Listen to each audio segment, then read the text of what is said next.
Continuando a leitura do Srimad Bhagavatam, canto 6, capítulo 5, versos 27 e 28. Abhaksha katichim masam katichid vayu bhojana aradhyan mantram imam abhyasyanta idaspatim Om namo narayanaya purushaya mahatmane Vishuddha Sattva Dishnyaya Mahahamsaya Dhimahi. Abhaksha, bebendo apenas água. Katichit, maçã, por alguns meses. Katichit, por alguns. Vayubhojana, meramente respirando ou comendo ar. Aradhayan, adoravam mantram imam, este mantra que não é diferente de Narayana. Abhyasyanta, praticando Idapatim, o mestre de todos os mantras, o Senhor Vishnu. Om, ó Senhor, Namaha, respeitosas reverências. Narayanaya, ao Senhor Narayana. Purushaya, a pessoa suprema. Mahatmane, a excelsa superalma. Vishuddha Sattva Dishnyaya, que está sempre situado na morada transcendental. Mahahamsaya, a grande personalidade de Deus que é como um cisne. Dhimahi, sempre oferecemos. Por alguns meses, os filhos do Prajapati Daksha bebiam apenas água e comiam apenas ar. Então, submetendo-se a grandes austeridades, eles recitavam este mantra. Ofereçamos nossas respeitosas reverências a Narayana, a suprema personalidade de Deus, que sempre está situado em sua morada transcendental. Como ele é a pessoa suprema Paramahamsa, ofereçamos-lhe nossas respeitosas reverências. Significado por sua divina graça, Srila Prabhupada. Através destes versos, fica evidente que o canto do Mahamantra ou dos mantras védicos deve ser acompanhado de rigorosas austeridades. Em Kali Yuga, as pessoas não podem submeter-se a severas austeridades, como aquelas mencionadas aqui, beber apenas água ou comer apenas ar por muitos meses. Ninguém pode imitar tal processo, mas pelo menos é bom submeter-se a alguma austeridade, abandonando 4 práticas indesejáveis, a saber, sexo ilícito, consumo de carne, intoxicação e jogos de azar. Qualquer pessoa pode facilmente praticar esta tapasya e então o canto do mantra Hare Krishna não demorará a surtir efeito. Ninguém deve abandonar o processo de austeridade. Se possível, a pessoa deve banhar-se nas águas do Ganges ou do Jamuna, ou, na falta destes, deve banhar-se na água do mar. Este é um item de austeridade. Portanto, nosso movimento da consciência de Krishna estabeleceu 2 centros enormes, um em Vrindavana e outro em Mayapur, Navadvipa, onde as pessoas podem banhar-se no Ganges ou no Jamuna, cantar o mantra Hare Krishna e assim tornarem-se perfeitas e regressar ao lar, regressar ao Supremo. Om Namo Narayanaya Purushaya Mahatmane Vishuddha Sattva Dishnyaya Mahahamsaya Dhimahi.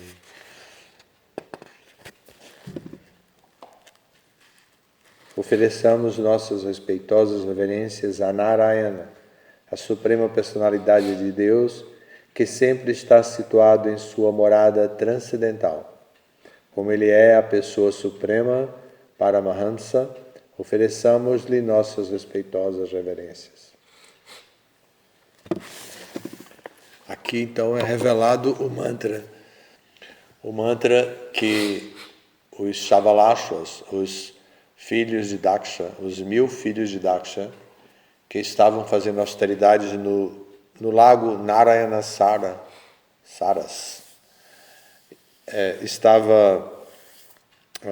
cantavam, praticavam. Esse significado de Prabhupada é bem legal, porque ele traz para uma realidade, para nossa realidade, e ele aqui apresenta com toda clareza a sua intenção em fazer a ISKCON, em fazer o movimento Hare Krishna. Ele queria nos dar a capacidade de praticar a consciência de Krishna. Imaginem que até criar em Vrindavana uma comunidade, criar em Mayapur uma comunidade, para que os devotos possam seguir este preceito de se banhar nos rios sagrados. E se não tem isso, mar. Vamos fazer uma excursão para tomar um banho de mar, domingo que vem, né? Vamos alugar uma van e domingo que vem vamos para a praia tomar um banho de mar. Porque gostou da ideia, Eduardo? Então, porque os rios sagrados desaguam no mar. Então, o mar contém todas as águas dos rios sagrados. Por isso que o mar é bom nesse sentido. Mas também vemos que o rio de Yamuna em Vrindavana ficou sobrecarregado de atividades pecaminosas, não apenas pelas atividades pecaminosas em si, que ficam nas águas, mas pelos dejectos das pessoas que usam Vrindavana e jogam como esgoto, utilizando o rio como esgoto. Então, as águas do rio de Yamuna, em algumas áreas, são águas mortas, consideradas mortas, no sentido que não tem a biodiversidade necessária, não tem vida aquática para mostrar saúde.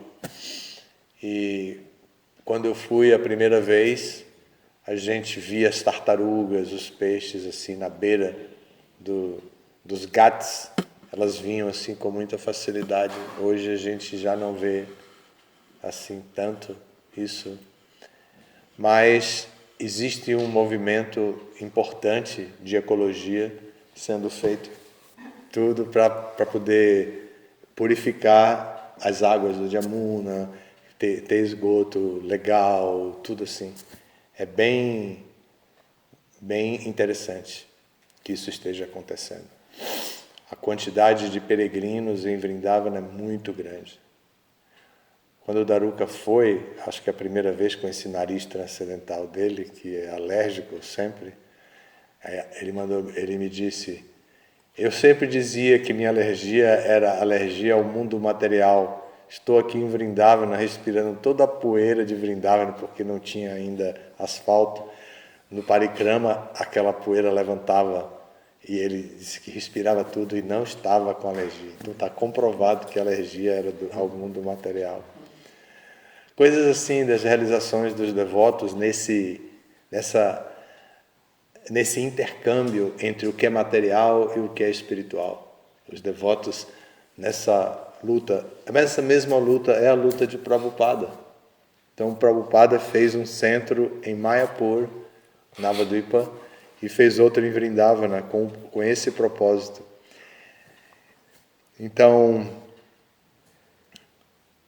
Prabhupada começa dizendo que através desses 2 versos fica evidente que o canto do Mahamantra ou dos mantras védicos deve ser acompanhado de rigorosas austeridades.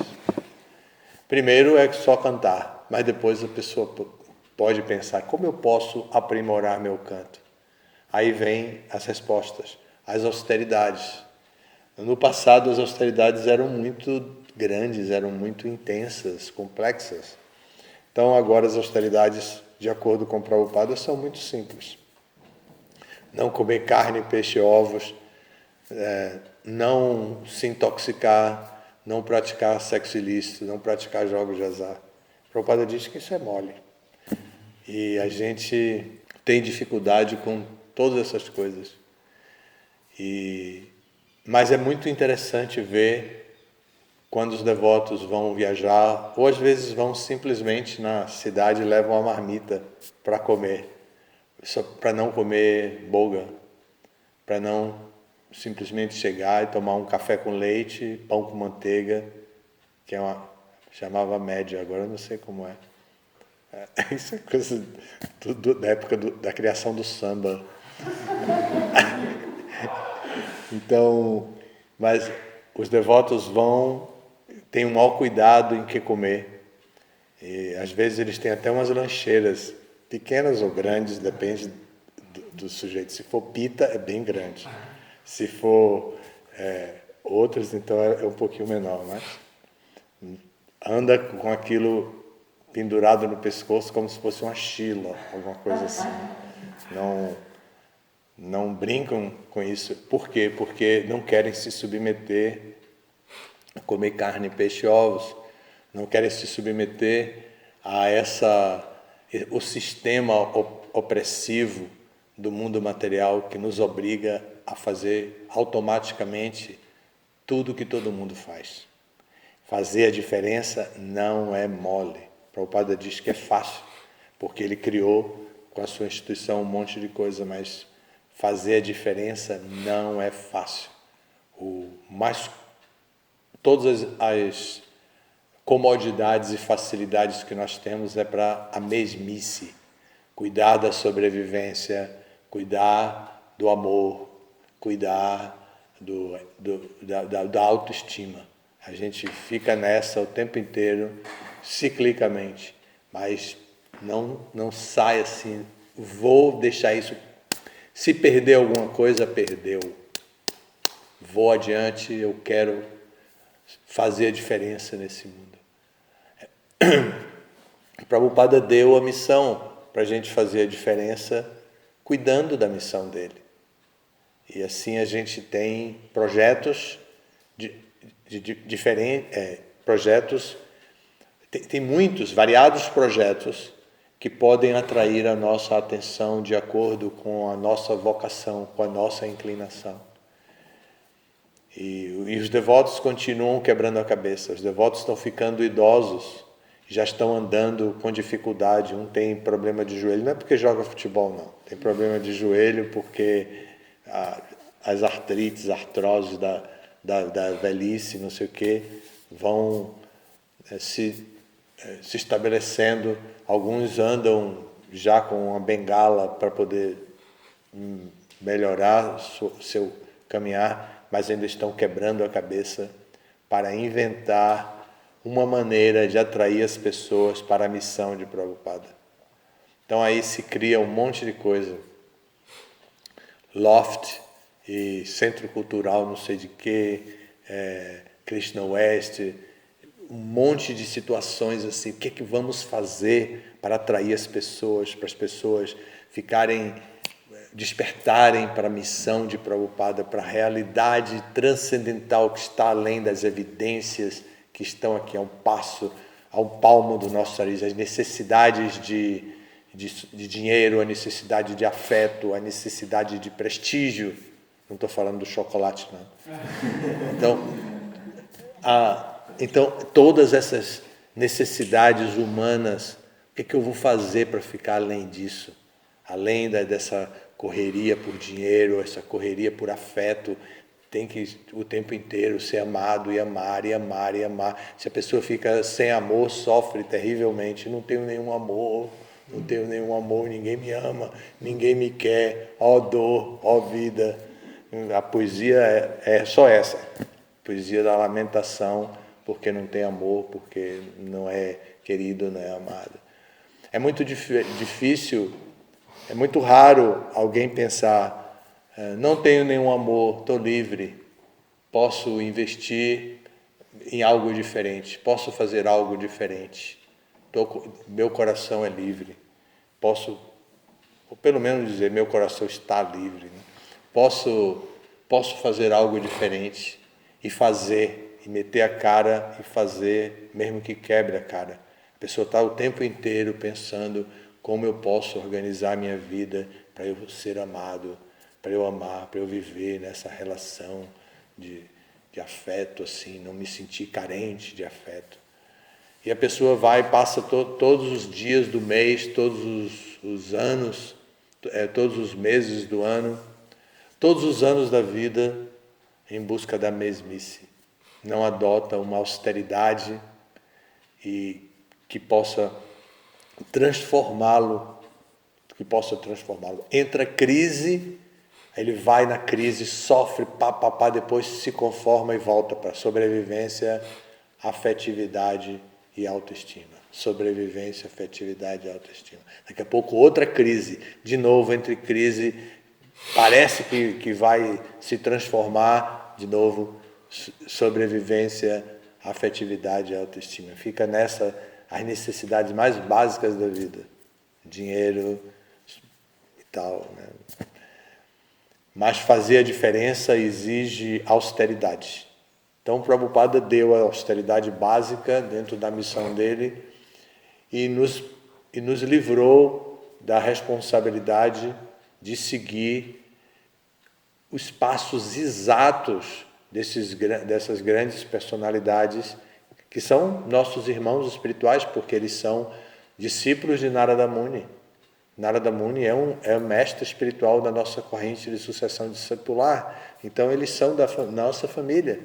Mas nós não podemos seguir os passos exatos deles. Por quê? Porque as austeridades dele, beber só água, tenha paciência.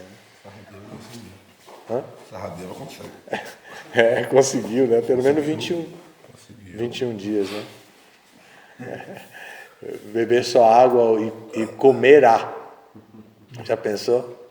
A digestão disso? Uma flatulência total, né? Assim. Mas, sem brincar, sem querer baixar o nível para uma brincadeira assim, e ficar no aspecto filosófico da coisa, essas austeridades não são recomendadas para esta era. Então, o Prabhupada deu a austeridade mínima para a gente organizar a vida. E aí a gente fica como brahmachari, estuda os livros, faz as austeridades, aprende a servir, aprende a usar o coração para criar a relação de amor verdadeira, autêntica, e sai e muda aquela posição, sabendo, agora eu já sei o que é o amor. Agora eu sei o que é o amor. E agora eu posso amar. Então agora eu posso mudar de ashram, posso me casar, porque agora eu já sei o que é amor. E aí ele vai amar em outro nível. Ele não vai amar egoisticamente. Ele vai amar sabendo servir. Então ele vai amar porque ele já aprendeu que amor é serviço com o mestre espiritual. Então ele vai amar já no ashram de Grihastha, ele vai amar com o mesmo espírito que tinha adquirido no serviço ao mestre espiritual. Isso é Varnashram, o sistema de Varnashram é assim. Então, não é que ele deixa de amar, ou que ele vai amar agora alguém que ele vai deixar de amar o Guru, vai criar uma relação, vai cortar a relação com o Guru, porque agora ele tem um amor, porque agora... Então, não é assim, a pessoa ama na proporção da amplitude do amor inquebrantável, da amizade, amor e confiança inquebrantável no mestre espiritual, e ele inclui. Aí vem um filho, 2, 3, 6, 10, né, 12, e está tudo bem, e o amor só aumenta. E toda a relação de amor só aumenta, porque é baseado na experiência transcendental do coração, não é baseado na experiência meramente dos sentidos, gosto ou não gosto. Amar e gostar, então se diferenciam e caminham paralelamente. A pessoa pode amar e não gostar. Então eu amo você, isso, mas eu não aprecio tal situação. Vamos corrigir isso, porque isso não me agrada. Existe a possibilidade de negociar isso? Então a pessoa ama, pode amar com essa amplitude, não é só a satisfação dos sentidos. Ela pode amar e continuar amando, mas os sentidos não estarem completamente satisfeitos, porque ela já aprendeu isso com o mestre espiritual. Brahmachari, como servo subalterno ao mestre espiritual, aprende a fazer um monte de coisa que não gosta, um monte de coisa que não sabe, tem que aprender e que não gosta de fazer, que não gostaria, que não elegeria fazer. Eu não faria isso nunca na minha vida, mas eu faço porque eu sou um brahmachari, o mestre espiritual precisa disso e eu vou fazer. Então ele faz aquilo não para satisfação dos seus sentidos, mas para satisfação do mestre espiritual que está vinculado a uma escola, a uma sampradaya. Então ele faz aquilo com aquela sensação de servir. Quando ele sai dessa situação e vai para outro ashram, ele já leva aquela mentalidade e aquela disciplina, aquele aprendizado. E aí ele vai para o ashram de Vanaprastha, idolatrando a pessoa, ele ou ela, né?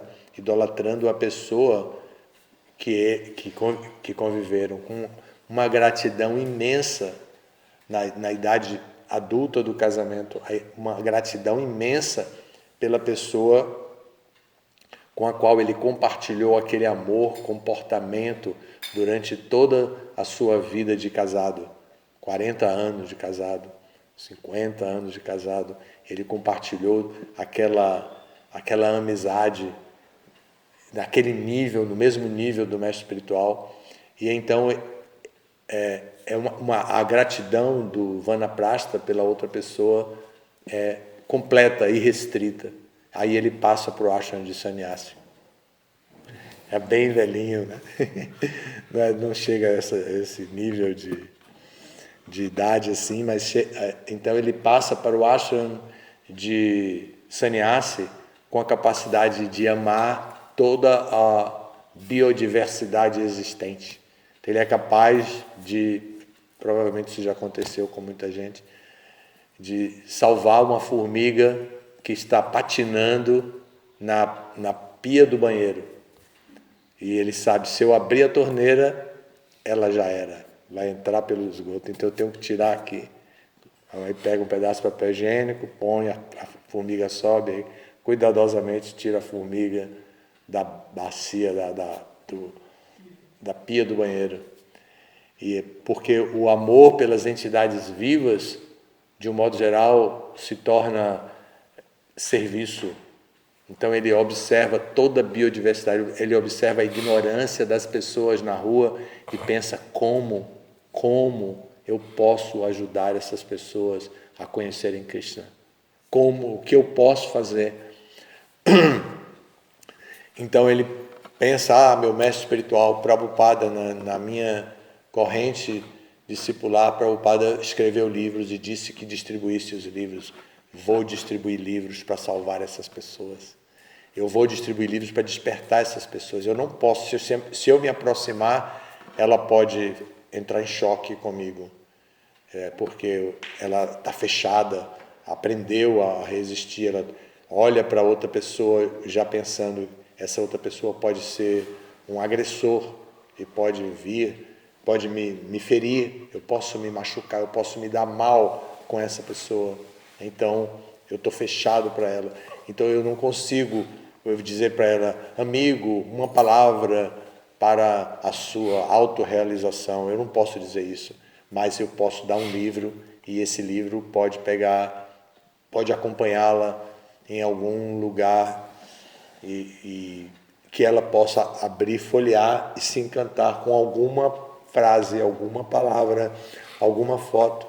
Já existem muitos depoimentos de pessoas comuns da sociedade que apresentam agradecimentos por ter lido os livros de Prabhupada. Já tem muitos depoimentos espalhados pelo mundo com isso. Então, a distribuição dos livros de Prabhupada, o Harinama, ir à rua, cantar, fazer com que as pessoas escutem o Mahamantra. E quando isso, já não podemos fazer nada, um Harinama, um bhajan na rua, e eu distribuir prasada, tudo por compaixão pelas entidades vivas. Então, essa é a natureza do amor transcendental, a natureza do amor por Krishna, que se desenvolve na nossa vida através desse processo de Varnashrama como um sistema que ativa a conquista dessa maturidade no amor. Mas, na falta do sistema Varnashrama, Prabhupada deu uma boa nivelada, assim, para que ninguém se preocupe com o ashram em que se encontre, ninguém se preocupe com o varna em que se encontre. Simplesmente cante Hare Krishna. Se quer melhorar o seu canto, siga esses princípios básicos. Com esses princípios básicos, você vai poder fazer um desenvolvimento mais objetivo, acelerar o seu desenvolvimento. Então, Prabhupada fala isso aqui, e ele diz que qualquer pessoa pode facilmente praticar essa tapasya de seguir os 4 princípios. E então o canto do Mahamantra Hare Krishna não demorará de surtir o seu efeito. Natirena Digachati.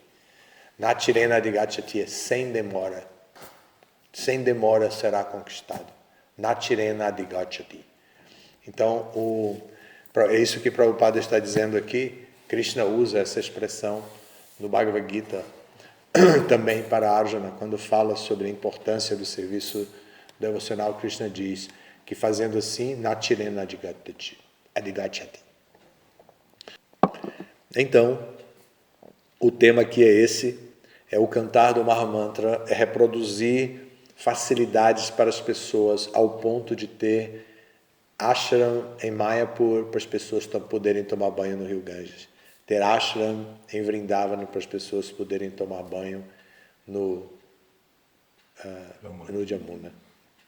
Essa é a compaixão do mestre, o estado de consciência do devoto puro, do mestre espiritual, que adota a missão de salvar as pessoas da avidya, da ignorância, que elas estão afundadas na ignorância, simplesmente lutando para comer, dormir, desfrutar dos sentidos das maneiras mais simplórias ou sofisticadas e se defender.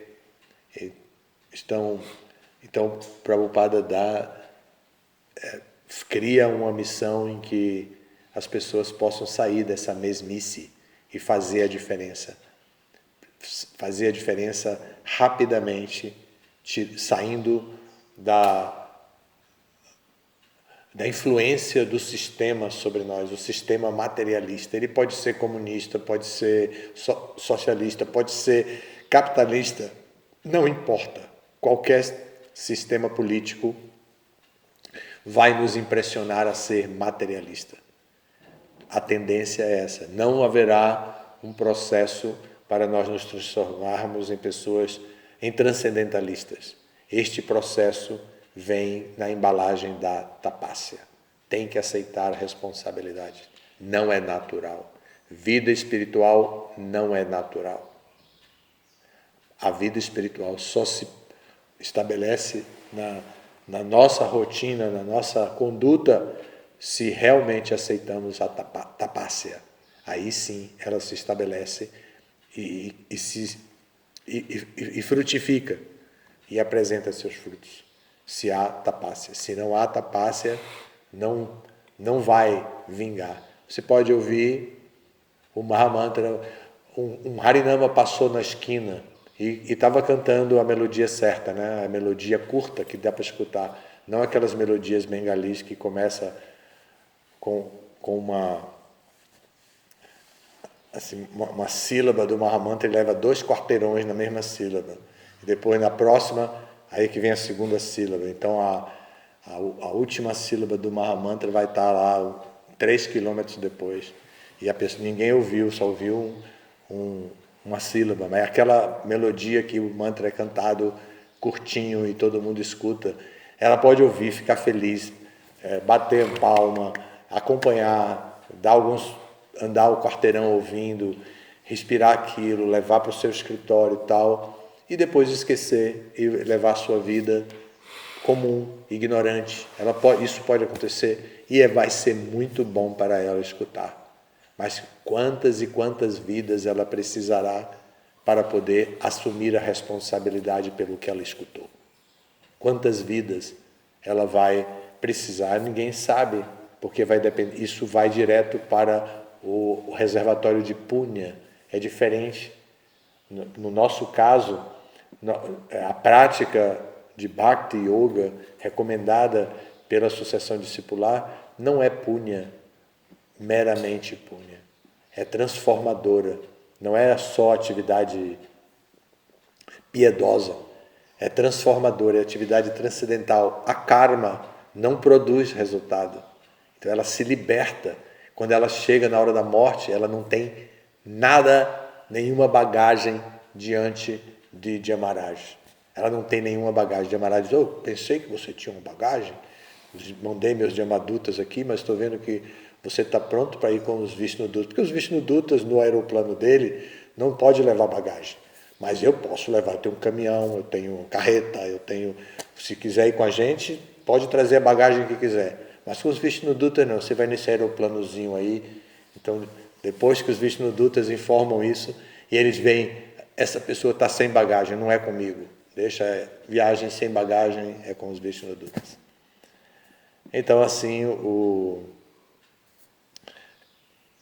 processo de yoga, o processo de Bhakti Yoga, o processo de autorrealização recomendada pela Brahma Madhva Gaudiya Sampradaya, pelo seu mais elevado expoente de pureza e de compaixão, que é Srila Prabhupada, é que seguindo esse processo de maneira muito simples, adotando a austeridade simples e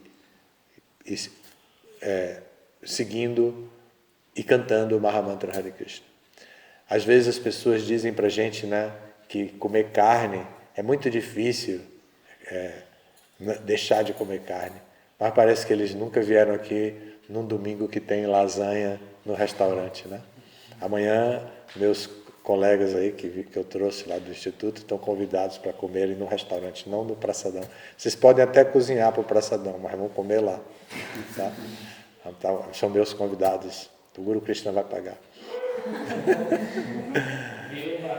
Mas é para que vocês vejam como é fácil deixar de comer carne, né? Você já tem alguma experiência, mas alguns estão começando agora e tem muito caminho pela frente e existem muitos obstáculos pela frente, desafios e obstáculos.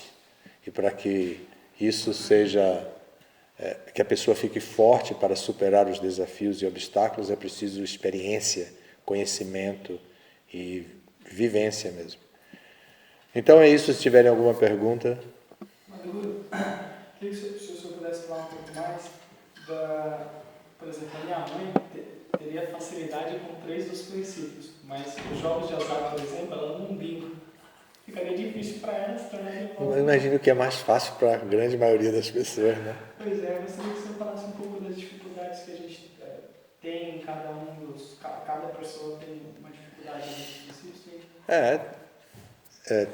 Cada um de nós tem suas dificuldades e a busca pela verdade absoluta deve prevalecer na vida da gente. E quando a gente entende o objetivo da vida humana, e a gente entende que esses princípios reguladores não são dogmas, mas são condutas científicas adotadas para satisfazer um princípio ético e poder conviver num ambiente de progresso espiritual.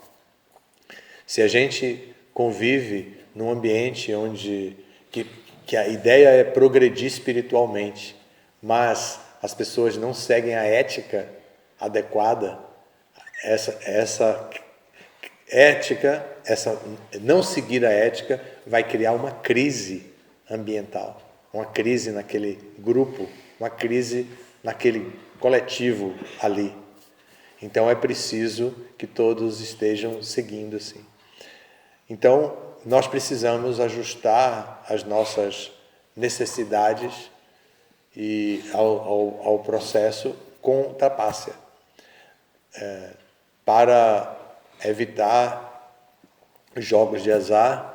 Assim, a pessoa tem também que trabalhar com as necessidades básicas de sobrevivência, por exemplo. A pessoa tem que saber que deve viver uma vida simples, se conscientizar que tudo que Krishna faz é bom, tudo que Deus faz é bom, tudo que ela tem é suficiente. E que se não é suficiente, ela pode trabalhar, fazer alguma coisa mais, o que for, mas não se arriscar nisso e tal. E assim vem, né? Comer carne, vem comer a lasanha do domingo, da Rupini, né? Que ela tem que ter assinatura, claro, né? Não é qualquer lasanha, não, né?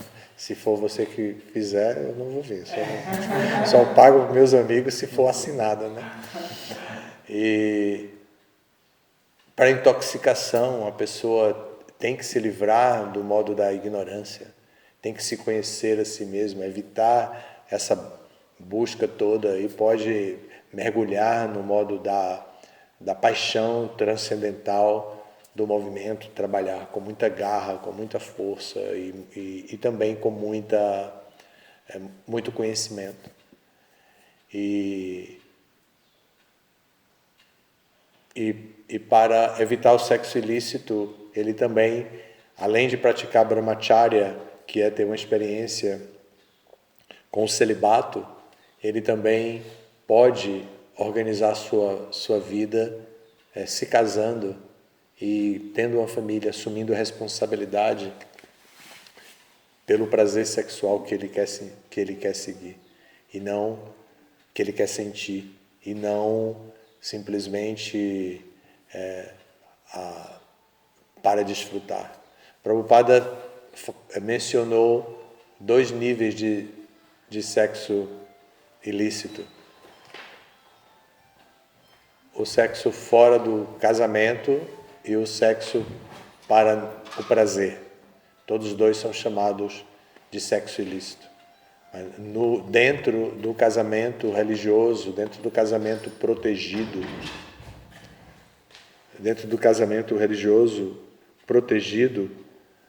existe tolerância em relação à prática sexual, mas no processo de Bhakti Yoga para o desenvolvimento de amor puro por Krishna, é preciso compreender o malefício que é o prazer sexual, porque ele nos impede de experiências mais profundas na relação de amor com Krishna. E então é preciso estar disposto a criar uma relação com Krishna, com as austeridades adequadas. Mas há diferentes níveis, em todos eles, em todos os processos aí, há diferentes níveis. Mesmo não comer carne, peixe e ovos. A pessoa pode pensar, comer carne, peixe e ovo, mas eu também... Então eu posso comer qualquer coisa. Então cebola não é carne, não é peixe, não é ovo. E por aí vai. Café não é carne, não é peixe, não é ovo. E aí vai começando E realmente ele está certo, é melhor que ele faça isso. Mas se ele quer ser iniciado, se ele quer adorar a deidade, se ele quer receber a segunda iniciação, se ele quer progredir entendendo a ciência dos modos da natureza material e pergunta qual o modo da natureza que predomina em mim, então ele vai selecionar. Aí não vai comer grãos feitos por não devotos, por exemplo. Aí vai levar a marmita, para onde ele vai levar a marmita dele para não precisar comer comida feita por não devotos. Então ele vai, nesse campo de não comer carne, peixe e ovos, que é o basicão, ainda tem muitas sutilezas. E por aí vai, tudo tem muitas sutilezas. Na intoxicação tem muitas sutilezas para evitar intoxicação, para evitar tudo mais, tem muitas sutilezas. Então cada caso é um caso e é um prazo. Todos nós temos um prazo. O ponto mais delicado é que nós nunca sabemos quando o nosso prazo vai terminar. Então a gente precisa levar um pouco a sério a vida humana. Prabhupada disse isso. Não perca seu tempo. Não perca seu tempo. A gente não sabe. Nós já vimos tantas coisas. Tinha um menino hoje, eu não sei porque eu acordei pensando nele. O Jai Shri Niketana, grande sankirtaneiro, 19 anos. Ele tinha essa mesma rouquidão que eu estou desenvolvendo aqui. Então ele tinha essa rouquidão por causa do Sankta, fazia Sankta de ônibus. E era ótimo sankirtaneiro. Morreu dentro dos 20. Apavarga também, tudo aqui de Recife, né? Morreu antes dos 20, antes dos 30, 20 e poucos anos. Tivemos mais perto Nitai Gauranga, 32 anos. A Krishna Kelly ia fazer 31 anos. Então a gente nunca sabe, né? Mesmo a mãe Prema Sankirtana, tão jovem, a gente não sabe. A gente fica com saudade dessas pessoas, a gente sente a falta, dói em diferentes graus na gente, dói essas mortes, doem na gente em diferentes graus. E essa dor deve ser internalizada para valorizar a vida humana.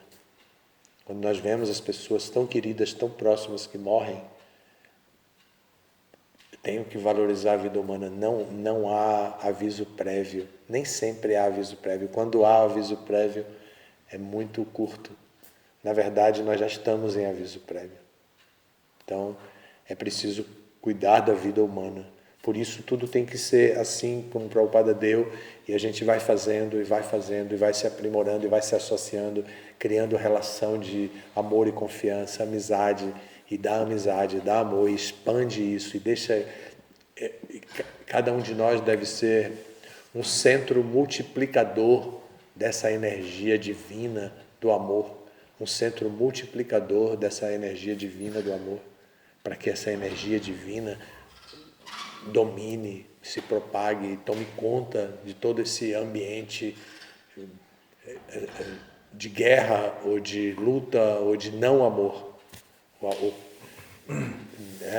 Essa cultura de paz, nós temos essa responsabilidade pela cultura de paz, mas é preciso